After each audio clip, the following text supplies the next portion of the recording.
నమస్తే. నేను మీ అశ్విని కుమార్. భారతదేశం స్పోర్ట్స్ గురించి కూడా మాట్లాడాలి ఈరోజు. ఎందుకంటే కాంగ్రెస్ పార్టీ, పాకిస్తాన్ వీళ్ళందరూ ఎట్లా మాట్లాడుతున్నారు, భారతదేశం న్యూజిలాండ్తో ఫైనల్ ఆడుతున్న సమయంలో వీళ్ళ వర్షన్స్ ఎట్లా ఉన్నాయి ఖచ్చితంగా తెలుసుకోవాలి భారతదేశ ప్రజలు, cricket lovers. Gujarat, Ahmedabad, Narendra Modi stadium ఆదివారం సాయంత్రం T20 వరల్డ్ కప్ ఫైనల్స్లో భారతదేశం న్యూజిలాండ్తో తలపడిపోతుంది. సో కొన్ని మన గ్రాఫ్స్ తీసుకుని ఏం చూసుకున్నా కూడా ఎప్పుడు ఈ హోస్ట్ చేస్తున్న, ఆతిథ్యం ఇస్తున్న T20 వరల్డ్ కప్లో ఆ దేశం గెలవలేదు. అట్లాగే బ్యాక్ టు బ్యాక్ వెంటనే T20 వరల్డ్ కప్ గెలిచిన దేశం కూడా లేదు. భారతదేశం న్యూజిలాండ్ని T20 వరల్డ్ కప్ ఎప్పుడూ ఓడించలేదు. న్యూజిలాండ్ కూడా 2 ICC ట్రాఫీస్ గెలుచుకుంది భారతదేశం మీద. హిస్టరీ అంతా వెయిట్ చేస్తుంది, రికార్డ్స్ అంతా తిరగరాస్తుందా భారతదేశం అని. అట్లాగే వీళ్ళంతా న్యూజిలాండ్ ఎప్పుడూ కూడా వైట్ బాల్తో, నెగిటివ్స్ చూసుకుంటే న్యూజిలాండ్కి వైట్ బాల్తో వరల్డ్ కప్ ఫైనల్స్ గెలిచింది లేదు. T20 వరల్డ్ కప్ కూడా ఇంతవరకు న్యూజిలాండ్ ఎప్పుడు కూడా గెలిచింది లేదు. న్యూజిలాండ్ 5 ICC ఫైనల్స్ వైట్ బాల్తో ఆడినవన్నీ ఓడిపోయినాయి. సండే అనేది సో పెద్ద టెన్షన్ భారతదేశ ప్రజలకి, ప్రపంచం అంతా ఎదురు చూస్తున్నారు. భారతదేశం వరల్డ్ కప్ని తీసుకొని వస్తుందా లేదా.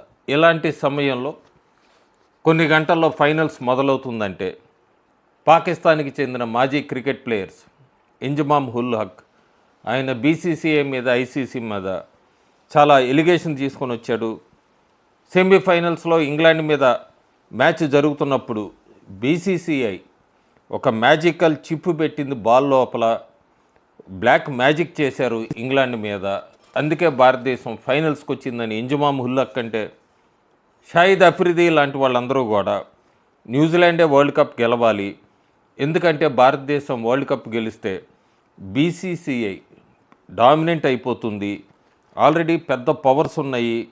ఇలాంటి సమయంలో న్యూజిలాండ్ గెలవాలి, భారతదేశం ఓడిపోవాలని కోరుకుంటున్నానంటూ షాహిద్ అఫ్రిది మాట్లాడితే, ఇంగ్లాండ్కి చెందిన మాజీ క్రికెటర్, మాజీ కెప్టెన్ నాజీర్ హుస్సేన్ ఆయనైతే అహ్మదాబాద్ పిచ్ని ట్యాంపర్ చేశారు భారతదేశానికి అనుకూలంగా అంటూ ఆయన విమర్శిస్తుంటే, ఇంజమామ్ తీవ్ర విమర్శలు చేసిన ఈ సమయంలో ఇక్కడ 2 ముఖ్యమైన పాయింట్లు మాట్లాడుకోవాలి. ఒకటి, నరేంద్ర మోడీ స్టేడియం, దీని గురించి కూడా మాట్లాడుకోవాలి. ఎందుకంటే ఈ స్టేడియం మీద ఏంటి అనేది చదువుతాను. దాని ముందు ఒకవేళ భారతదేశం ఇక్కడ గెలిస్తే ఈ స్టేడియంలో అంతా పర్ఫెక్టే, ఓడిపోతే కనుక డిజాస్టర్ అని చెప్తారు భారతదేశం ఈ స్టేడియంలో ఓడిపోతే కాంగ్రెస్ వాళ్ళు. ఎందుకంటే మొదలు పెడతారు BCCI మీద క్రిటిసిజం మొదలు పెడతారు సోషల్ మీడియాలో, మొత్తం అన్ని అకౌంట్స్లో. కాంగ్రెస్ పార్టీ, మిగతా ప్రతిపక్షాలు బీజేపీని, నరేంద్ర మోడీని ట్రోల్ చేయడానికి అవకాశం కింద తీసుకుంటారు. బీజేపీ, కాంగ్రెస్ స్పోక్స్ పర్సన్స్ అయితే న్యూస్ ఛానల్స్లో డిబేట్స్ నడుస్తాయి. ప్రతిపక్ష నాయకుడు రాహుల్ గాంధీ అయితే పర్సనల్గా నరేంద్ర మోడీని ట్రోల్ చేయడానికి ఏమాత్రం వెనకాడుగు వేయడు. BCCI నరేంద్ర మోడీ స్టేడియంలో మ్యాచ్లు నిర్వహించాలన్నది కూడా ఆలోచిస్తుంది అంటూ అప్పుడే సోషల్ మీడియాలో మొదలుపెట్టారు.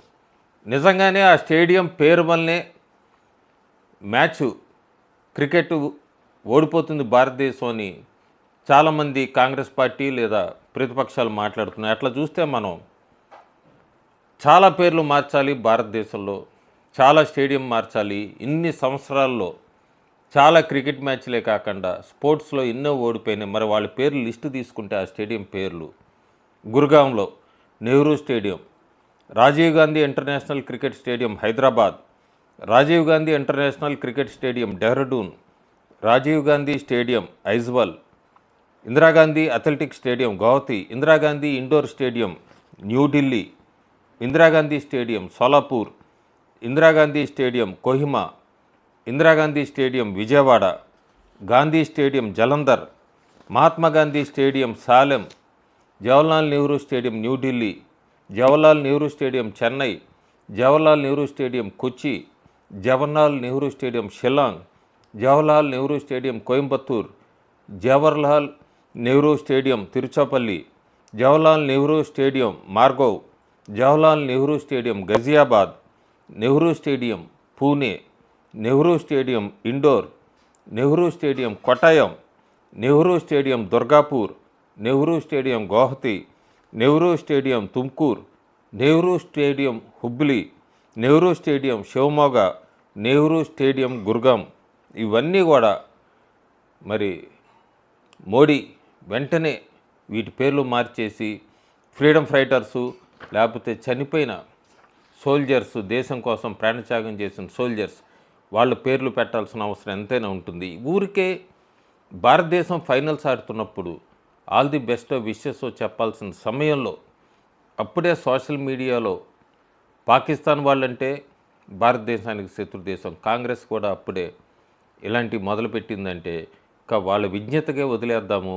ఎవరైనా సరే భారతదేశం ఫలితం ఎలా ఉన్నా భారతదేశం గెలవాలనే కోరుకుంటారు ఫైనల్స్ ప్రారంభమయ్యే ముందు. Thank you.